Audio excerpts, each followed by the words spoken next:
ప్రజలు ఒక మార్పు కోసం తీర్పిచ్చారు. మార్పు ఏంటంటే కొత్తగా ప్రభుత్వం కానీ అదేవిధంగా పాలసీస్ కానీ సమాజంలో మార్పు కానీ ఇవన్నీ కావాలనేటువంటి ఉద్దేశంతో ప్రజలు తీర్పిచ్చారు. ఆ తీర్పుకు అనుగుణంగా ఉండవలసినటువంటి అవసరం ఉందా మంత్రివర్గం కూడా. ఎంచేతంటే మొదటి నుంచి కూడా నేను చెప్తూ ఉన్నాను, యంగర్ జనరేషన్ వచ్చినప్పుడు యంగర్ జనరేషన్ని అకామిడేట్ చేస్తూ ఉండాలి. ఇప్పుడు కూడా అకామిడేట్ చేస్తూ ఉంటే ఆ పార్టీ కానీ ఆ ప్రభుత్వం కానీ 4 కాలాల పాటు ఉంటుంది. ఇది నేను 2007 సంవత్సరంలో ఫస్ట్గా మహానాడులో చెప్పాను నా స్పీచ్లో, తర్వాత 2009లో కూడా చెప్పాను. అందుకనే యంగర్ జనరేషన్కి అవకాశాలు వచ్చింది ఈ క్యాబినెట్లో. ఆ యంగర్ జనరేషన్కి అవకాశాలు అనేది అందరూ కూడా వెల్కమ్ చేయవలసినటువంటి సందర్భం. అంచేత ఈ యంగర్ జనరేషను కమిట్మెంట్ తోటి అదేవిధంగా ఒక చిత్తశుద్ధితోటి పనిచేయవలసినటువంటి బాధ్యత కూడా ఉంది. ఆనాడు నేను 29 సంవత్సరాలు ఉన్నప్పుడు ఎన్టీ రామారావు గారు మాకు అవకాశం ఇచ్చారు.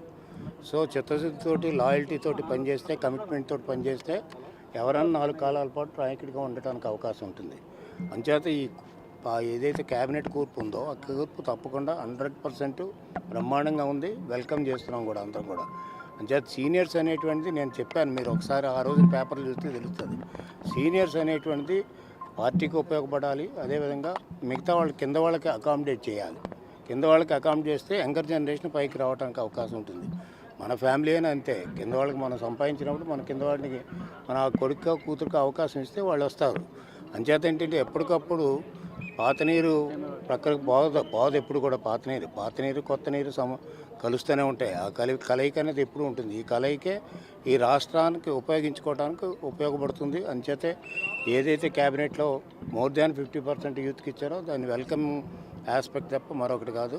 నేను ఇప్పుడే సీఎం గారితో కూడా మాట్లాడొచ్చాం కొన్ని విషయాలు, అవన్నీ కూడా త్వరలో అమలు చేస్తాం. ఎంచేతంటే మేము ప్రజలు మార్పు కోరుకున్నారు, మార్పు తగ్గట్టుగా మేము మార్పు చేస్తామని మేము హామీలు ఇచ్చాం. ఆ మార్పు భవిష్యత్తులో జరగాలి. అదేవిధంగా ఒక క్యాబినెట్ కాకుండా మొత్తం పార్టీ యంత్రాంగం అంతా కూడా చిత్తశుద్ధితో పనిచేసి ఏదైతే ప్రజలు ఆశ పెట్టుకున్నారో రాష్ట్రానికి చేయవలసిన కార్యక్రమాలు ఇవన్నీ చేయవలసిందే ప్రతి ఒక్కరు కూడా పార్టీలో ఉన్నటువంటి వాళ్ళు. అదేవిధంగా కూటమి యొక్క బాధ్యత. ఎవరు మాజీ ముఖ్యమంత్రి 5 ఏళ్ల పాటు కళ్ళు మూసుకున్నాం, ఈ 5 ఏళ్ళు కూడా కళ్ళు మూసుకుంటున్నారు. ఎన్ని రోజులు కళ్ళు మూసుకో, 30 సంవత్సరాలు నేను ఉంటానన్నాడు. 30 సంవత్సరాలు 5 సంవత్సరాల్లో ప్రజలు కన్ను మూసేశారు. ఆ కళ్ళు ఎప్పుడు తెరుస్తారో తెలీదు. ప్రజాస్వామ్యంలో ప్రజల ఇష్టం. ఆయన సరిగ్గా చేసుకోలేకపోయాడు కాబట్టి కళ్ళు మూసేశారు. 30 సంవత్సరాలు ఉంటానని గర్వం పడికినటువంటి వ్యక్తి 5 సంవత్సరాలు ఎందుకు పోయాడు అంటే ఈ రాష్ట్రాన్ని ధ్వంసం చేశాడు కాబట్టి, రాష్ట్ర ప్రజలకు అన్యాయం చేశాడు కాబట్టి మార్పు కోరుకున్నారు. ఈ మార్పును మేము సరిగ్గా ఉపయోగించుకుని ప్రజలకి రాష్ట్రానికి ఉపయోగపడితే పర్మనెంట్గా ఉండటానికి అవకాశం ఉంది.